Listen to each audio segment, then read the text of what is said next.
రాష్ట్ర వ్యాప్తంగా 2,60,000 వాలంటీర్లు అందరూ కూడా ఈ రోజున ప్రభుత్వం తీసుకున్న నిర్ణయాల వల్ల రోడ్డు పడే పరిస్థితికి వచ్చిందని చెప్పేసి మేము ఈరోజు గత 7 నెలల నుంచి కూడా ఈ ప్రభుత్వం ఎన్నికైనప్పటి నుంచి కూడా మేము పోరాటం చేస్తాం జరుగుతుంది.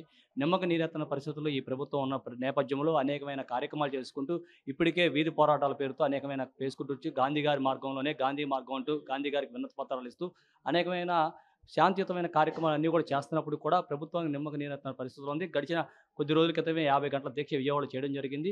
అయినప్పుడు కూడా ప్రభుత్వంలో స్పందన లేకపోగా ఆలోచిస్తాం తోసివేస్తుంది. అది సరైన పద్ధతి కాదు. కమ్యూనిస్ట్ పార్టీ రాష్ట్ర కార్యదర్శి రామకృష్ణ గారు కూడా ఈ యొక్క సమస్యని చంద్రబాబు నాయుడు గారి దృష్టికి తీసుకెళ్తే వాలంటరీ వ్యవస్థ మీద వారు జీవోల పేరుతో ఏదో నెపం చెప్తూ ఇలా సరైన పద్ధతి కాదని చెప్పేసి రామకృష్ణ గారు కూడా తెలియజేశారు. అలా కాదు, మీరు పెడతా అన్నారు, హామీ ఇచ్చారు, ఖచ్చితంగా పెట్టాలంటే జీవోలు ఉన్నాయి, టెక్నికల్ ఇష్యూస్ ఉన్నాయని చెప్పేసి తెలివిగా తప్పుకోవడం చంద్రబాబు నాయుడు గారికి ఇది సరైన పద్ధతి కాదని చెప్పి రామకృష్ణ గారు కూడా తెలియజేశారు.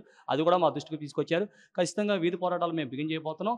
రేపు 2వ తారీఖున జరగబోతున్న క్యాబినెట్ మీటింగ్లో కూడా మా యొక్క ప్రశ్న లేకపోతే ఖచ్చితంగా 2వ తారీఖు నుంచే మేము సచివాలయాల్లో ప్రతి గ్రామ వార్డు సచివాలయాలన్నింటిలో కూడా అక్కడ ఉన్న వాలంటీర్లు సచివాలయం వాళ్ళకి వినతి పత్రాలు ఇవ్వడంతో పాటు ఎన్టీ రామారావు గారి విగ్రహాలు ఎక్కడుంటే అక్కడ ఎన్టీ రామారావు గారి విగ్రహాలు లేకపోతే ఫోటోలకు పెట్టి వినతి పత్రాలు ఇవ్వడం జరుగుతుంది. అయా, ఈ ఎన్టీఆర్ పార్టీని మీరు స్థాపించారు, ఆత్మగౌరవం అనే పేరుతో, తెలుగోడు ఆత్మగౌరవం అనే పేరుతో మీరు ఈ యొక్క పార్టీని స్థాపించి ఆంధ్ర రాష్ట్రంలోనే మీరు రెండు రాష్ట్రాల్లో కూడా మంచి పేరు తీసుకొచ్చారు.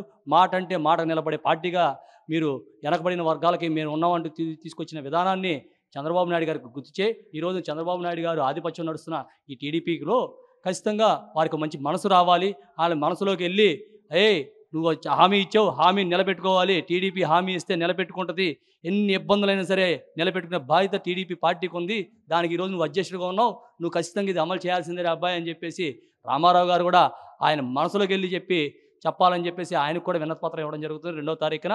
అలాగే 3వ తారీఖున బ్యాక్ టు బ్యాక్ అని చెప్పి, అంటే నడక వెనక్కి, అంటే ప్రభుత్వం మాకు ఎన్నికల ముందు మేము ఉన్నాం అంటూ ముందుకొచ్చి అడగకుండానే 10,000 రూపాయలు ఇస్తామని చెప్పేసి ఉగాది కానుకగా ఉగాది పచ్చడి తింటూ వాలంటీర్లకి 10,000 రూపాయలు ఇస్తామని ప్రకటించింది ఎన్డీఏ కూటమి, చంద్రబాబు నాయుడు గారు, పవన్ కళ్యాణ్ గారు, పురంధేశ్వరి గారు, బీజేపీ. ఈ రోజున చూస్తే పరిస్థితులు ఎలా ఉన్నాయంటే వెనక్కి యూటర్న్ తీసుకున్నారు. అలా మీరు వెనక్కి వేస్తున్నారని చెప్పేసి వెనకడుగులు వేస్తూ వెనక్కి వెళ్తూ మీ యొక్క ప్రభుత్వ పాలన ఈ రోజున వాలంటీర్ పరిస్థితి ఇలా వెనక్కి వెళ్తున్నారని ఒక నిరసన 4వ తారీఖున రాష్ట్ర వ్యాప్తంగా అన్ని సచివాలయాలు, అన్ని మండల కేంద్రాలు, జిల్లా కేంద్రాల్లో కూడా జరుగుతాయని చెప్పి తెలియజేస్తున్నాం.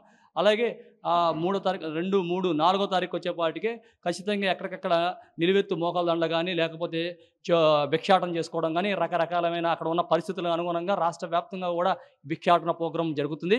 ఈ అన్నిటి కూడా రాష్ట్ర ప్రభుత్వం ఎన్డీఏ కూటమి బాధ్యత వహించాలి. ఈ రోజున 2,60,000 మంది వాలంటీర్లను రోడ్డున పడేసే పరిస్థితి తీసుకొచ్చారు. మీరు ఉట్టిగా ఎక్కడైనా స్వర్గానికి ఎగిరినట్టుగా ఈ 2,60,000 మంది జాబు సంగతి పక్కన పెట్టేసి 20 లక్షల మందికి మేము జాబు కల్పన చేస్తామని చెప్పుకోవడం ఎంతవరకు కరెక్ట్ అని చెప్పేసి మేము అడుగుతున్నాం. ఉన్న 2,60,000 మందిని మీరు కొనసాగించలేకపోతున్నారు కానీ 20 లక్షల రూపాయల జాబులు ఇస్తామనేది ఇది ఎంతవరకు ఆశాస్పదంగా ఉంది.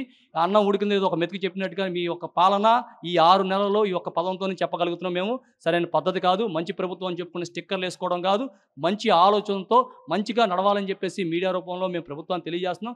లేకపోతే ఇలాంటి కార్యక్రమాలు ఇక ముందు ఉన్నాయి. రానున్న రోజుల్లో కూడా 72 గంటల దీక్షతో పాటు ఖచ్చితంగా అఖిలపక్ష పార్టీలతో ఒక రౌండ్ టేబుల్ సమావేశం విజయవాడ కేంద్రంగా ఏర్పడబోతుంది. ఆ ఏర్పడిన క్రమంలో ఆల్ పార్టీస్ పిలుచుకొచ్చి ఖచ్చితంగా అన్ని పార్టీలతో కూడా మీ మీదకి రాబోతున్నాం. ఏమి వెనకడిగే ప్రసక్తి లేదు. దానికి ముందుగానే ప్రజా బ్యాలెట్ అనే పేరుతో ప్రజల్లోకి వెళ్ళి వాలంటీర్లు అవసరమా కాదా అని చెప్పి వాలంటీర్ కావాలా వద్దని ప్రజలతోనే ఓట్లు వేయించుకొని ఖచ్చితంగా మీడియా రూపంలోనే ఆ ఓట్ల బ్లాక్స్ను కూడా అన్ని జిల్లాల్లో కూడా ఓపెన్ చేస్తూ ఖచ్చితంగా ప్రజా బ్యాలెట్తో ప్రజలే కోరుకుంటున్నారనే విధంగా తీసుకొచ్చే విధంగా మీకు బుద్ధి చెప్పడానికి రెడీ అవ్వబోతున్నాం. ఖచ్చితంగా అలాంటి రాకముందే మీరు కనుమెరపి 2వ తారీఖు జరగబోయే క్యాబినెట్లో మా ఊసి గురించి మాట్లాడి ఆలోచన చేసి ఎలాగైనా న్యాయం చేస్తారని చెప్పి ఆశిస్తున్నాం. లేకపోతే ఖచ్చితంగా జరగబోయే కార్యక్రమాలని కూడా వెనకాడ ప్రసక్తి లేదు. అఖిల భారత యువజన సమైక్య ఏవై ఫస్ట్ నుంచి కూడా ఈ ఏపీఎస్ వాలంటీర్స్కి అనుబంధంగా ఉంది.